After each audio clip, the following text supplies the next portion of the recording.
повърхността на Земята е покрита с вода. 70% от планетата ни е вода.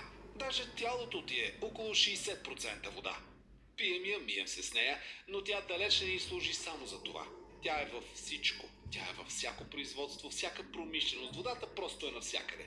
Тя е абсолютно безценен ресурс и без нея просто сме загубени, т.е. тотално загубени. За никъде сме. Водата стига до теб по доста дълъг път. От язовира, през големи тръби, през пречиствателни станции за питейна вода, чак до чешмата у вас. И от чешмата у вас, пак по тръби към пречиствателната станция за отпадни води, до ново ползване. Всичко става посредством огромна инфраструктура, за да може до теб да достига чиста и безопасна питейна вода. Цялата тази водопроводна и канализационна мрежа подлежи на изграждане, поддръжка, ремонт и модернизация. Целта е водата да се използва възможно най-ефективно, да се намалят загубите й и да има вода дори през сухите периоди на годината. Често взимаме целият този воден лукс за даденост, ама я си помисли само. Какво щеше да е, ако водата у нас спре за седмица или пък за месец, а за 2-3 месеца? Даже да не можеш да си измиеш, да си изкъпеш, да си налееш в чашата вода. Ще ти бъде много по-трудно да изпълняваш ежедневните си задачи. Дет се вика, човек оценява нещо чак когато го загуби. Затова е важно напълно осъзнато да ценим това, което имаме. А водата е богатство. Богатство, което трябва да използваме разумно. В този ред на мисли ще ти дам няколко съвета за това как да пестиш вода. Така хем ще си намалиш сметката у вас, хем ще помогнеш на природата. Както и да го гледаш, всички печелят от това. Например, ако си миеш зъбите правилно, по около 2 минути, ами спирай я тази вода междувременно, за какво да тече? Или пък ползвай чаша с вода. Това може да ти спести десетки литри вода за всяко измиване. Когато се къпеш, пък не се унася с едночасови душове. Като влезеш за душ, изкъпи се за 5 минути и това е. Иначе може да изразходваш стотици литри вода. И като стана дума за душ, можеш да си вземеш душ-слушалка, която е по-икономична. Да, има и такива. Същото важи и за туалетните казанчета, които имат 2 степени. И между другото, моля те, не използвай туалетната си като кофа за буклук. Не хвърляй в нея мокри кърпички, памуци и изобщо нищо, чието място не е там, защото като се запуши, няма да ти казвам колко тегаво става. Питай някой водопроводчик да ти каже какъв филм на ужасите е да отбушва запушена канализация.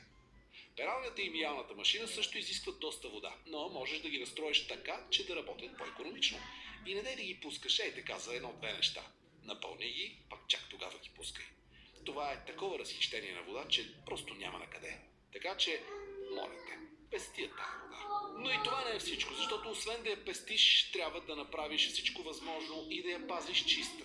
Сигурно няма нужда да ти го казвам, но като си някъде сред природата, в планината, на море, не хвърли буклуци във водата. И не само във водата, не хвърли буклуци сред природата, моля те. Даже на улицата пред блока да си хвърляш буклука е, ужасно изглежда отстрани. Този буклук, който изхвърлиш, като нищо ще се окаже в някой изгорен. Замърсяването на водите може да има катастрофални последствия за природата, а ако тя страда, страдаме и всички. Ние нали знаеш. Природата без нас ще си функционира прекрасно, докато ние без нея просто сме аут. Чао!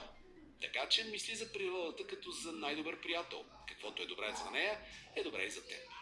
За съжаление обаче хората са основният замърсител на водата в природата. Водата най-често се замърсява от битови отпадъци, промишлени отпадни води, пестициди, торове, разливане на нефт или така наречените нефтени разливи, все резултат от човешкото нехайство.